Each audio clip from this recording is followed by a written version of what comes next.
طبعا قبل اي كلام صلى على رسول الله، اللهم صل وبارك على سيدنا محمد. انا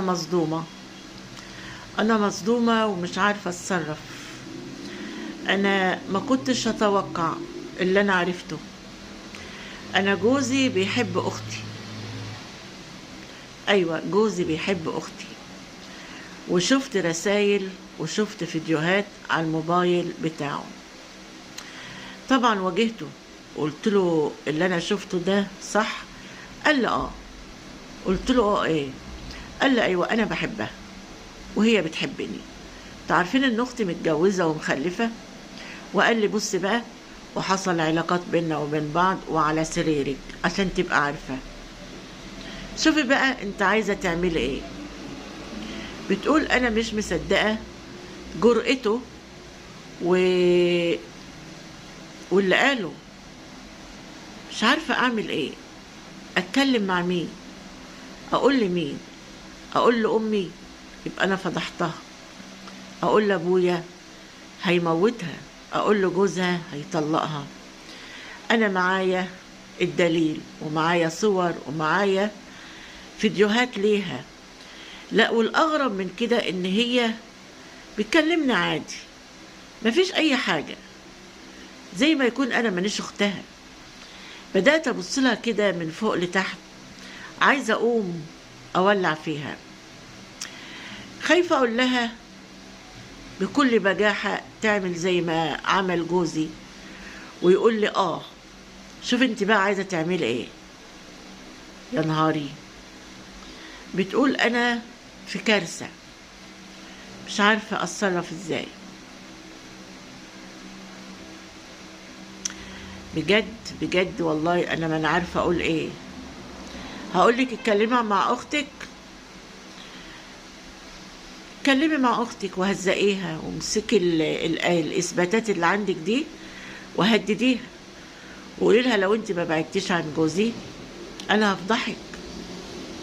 بس انا عايزه اقول حاجه، هل انت تقدري بقى تكملي معاه؟ هي بتقول انا كرهته وعايزه اسيبه، مش قادره اكمل معاه. في نفس الوقت انا عايزه انتقم. اختي يعني تخني؟ اختي سابت كل الدنيا وتخني مع جوزي، وفي نفس الوقت ده جوزها بيحبها جدا جدا جدا.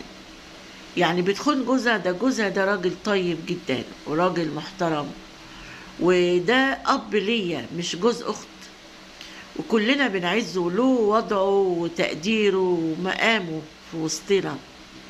صعبان عليا جدا، صعبان عليا زي ما صعبان عليا نفسي. ببص له وعايزه اقول له اللي انت بتحبها دي ما تستاهلش حبك، بس انا مش عارفه اعمل ايه. اتطلقي من جوزك، ما عادش ينفع ان انت تستمري معاه. ده مش بني ادم، ده قذر وبجح، ما عندوش اخلاق، ما عندوش شرف ان هو يعمل كده مع اخت مراته.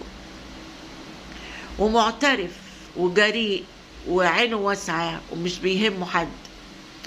ف مش هتقدري تكملي معاه. هي بتقول انا كرهته، مش عايزه اكمل معاه. والله يا جماعه انا عاجزه عن الرد. مشكله صعبه.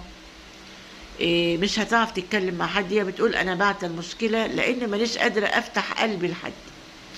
ده كلام ما يتقالش على اختي وعلى جوزي، وطبعا كلنا في بعضنا. هيبقى شكل ابويا وامي ايه؟ شكل جوز اختي ايه؟ ولادها، ولادي. الموضوع هيلف علينا كلنا. لو واحدة غريبة كنت قدرت اتكلم واتصرف واقول عنها، كان دي اختي. اختي وبكل اسف خانتني. اسمعوا انتوا بقى المشكلة. هي كلمتين يعني عارفين اللي كلمتين وبس. هي بعت المشكلة كده ان جوزها بيحب اختها، وحصل يعني حاجات غلط بينهم وبين بعض، وهي اكتشفت الموضوع في الاخر بالصدفة لما مسكت الموبايل بتاع جوزها. فهي مصدومة مش عارفة تتصرف ازاي. طبعا انا اي مشكلة بنزلها ما بنزلش اسم صاحبة المشكلة او اسم صاحب المشكلة. مشكلة ما بقولش فيها اسماء خالص، طبعا دي اعراض ناس وسمعة ناس وما ينفعش. لكن احنا بناخد اراء المستمعين. الست دي مش عارفة تتكلم مع مين، مش عارفة تفتح قلبها مع مين، مش عارفة تتصرف، مش عارفة تعمل ايه. يا ريت انتوا بقى تسمعوا المشكلة. طبعا مشكلة حساسة جدا بين الاخوات، وزي ما انتوا سمعتم يعني 2 اخوات، وشوفوا بقى الاخت الكبيرة يعني هي اختها الاكبر، تخيلوا. عايزة اشوف تعليقاتكم، وهي كمان هتشوف تعليقاتكم، واقول لكم اشوفكم على خير.